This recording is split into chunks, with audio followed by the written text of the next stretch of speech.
So, your gym doesn't have a hip thrust machine. Well, I've put together a list of 5 hip thrust variations that you can try, and I'm also going to rank one as best overall in the end based on overloading capabilities, overall comfort, and just my personal opinion. Okay, first we have just the normal barbell hip thrust. I like to grab a bench that's about knee height, give or take. If you're using a hard stool, make sure you put a mat over it because it is going to hurt your back. You're going to load your barbell, use a folded up mat or a barbell pad to prevent hip pain. This goes for all the hip thrust movements that we're about to go over. When you thrust, your knee should be making about a 90-degree angle. You're going to go all the way down and you're going to squeeze at the top. I love the barbell hip thrust. The benefits are that the overloading capability is amazing. You can load up as much weight as you like on there, and you have no limitations on range of motion. The downsides of a barbell hip thrust, I would say that the setup is a bit annoying. You need to find space to set up, and it's kind of uncomfortable if you don't have the right equipment. All right, next up we have a fixed barbell variation. Same thing, you're going to grab a box or a stool,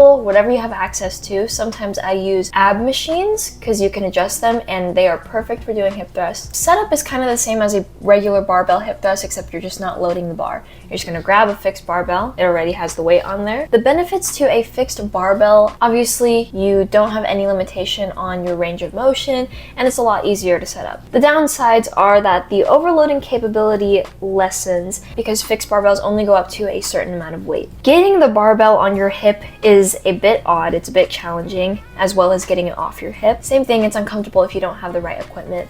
I do like this exercise, but like I said, I'm a stickler on making sure movements are comfortable and easy to set up, and this one, it's just hard to get it on your hip, and at least at my gym, the fixed barbells only go up to 100 pounds, which over time, as you get stronger, that's gonna get light for you. This one is great, a great alternative if you have nothing else, but it's definitely not at the top for me. Next is the hip thrust using a hamstring curl machine. This one I'm throwing in here because I've seen this a lot on social media. This was actually my first time trying it, and I'm here to give my 2 cents. Basically, you're just gonna adjust the machine accordingly, lean your back against where your thighs would normally go on this machine, wedge your hips under the pad where your ankles would normally go. I had struggles with this exercise. My hamstring curl machine is quite high. I think that if it was lower, I would have been able to do this exercise a lot easier. The benefits are that you don't need extra equipment and it doesn't take long to set up. Downsides kind of for me outweigh the benefits. The overloading capability is not good on this machine.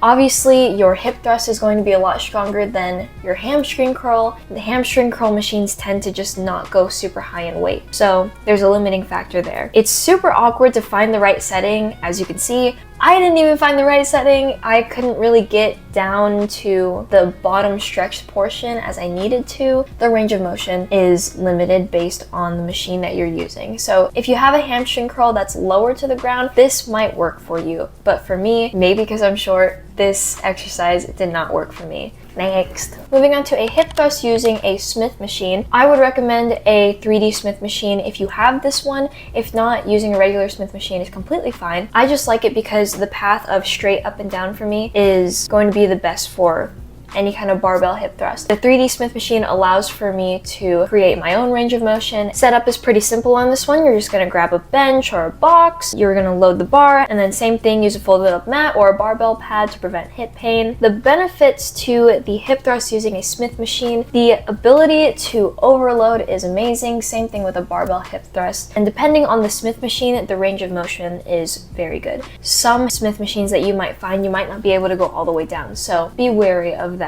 The setup is fairly easy and you don't need to find extra space to set up. The downsides, pretty much same thing for almost all of these. If you don't have the right equipment, it's not going to be comfortable. If you don't have a barbell pad or a mat, it's going to be painful. Overall, I love the hip thrust using the Smith machine. This is usually the one that I tend to go to because it has a very easy setup. The last hip thrust variation I put on my list is the dumbbell hip thrust. Grab your bench, grab your stool. There's a number of ways you can place the dumbbell on your hips. The most common way is it laid down across your lap, but I've also seen people do it this way. It's really up to what feels most comfortable for you. The benefits is that it's fairly easy to set up. You really only need a dumbbell and a stool, unlike a barbell where you have to grab everything, load everything. The dumbbell's just right there. The downsides are that the overload capability is very low. Most commercial gyms only have dumbbells that go up to about 100, and if you're going to be using the 100 dumbbells, that is going to be very hard to place onto your hips. As you can see, I already have a hard time putting the 50 on my hips. The full range of motion at the bottom is going to be hard. You can't really get all the way to the bottom without the dumbbell uncomfortably squeezing and pushing on your thighs. It's just not a very comfortable exercise because of the dumbbell shape, especially if you're trying to use heavier weight. Personally, if you're going to be doing a dumbbell hip thrust, I think it would just be better to grab a fixed barbell. If you really don't have the time to set up a barbell hip thrust and you just need to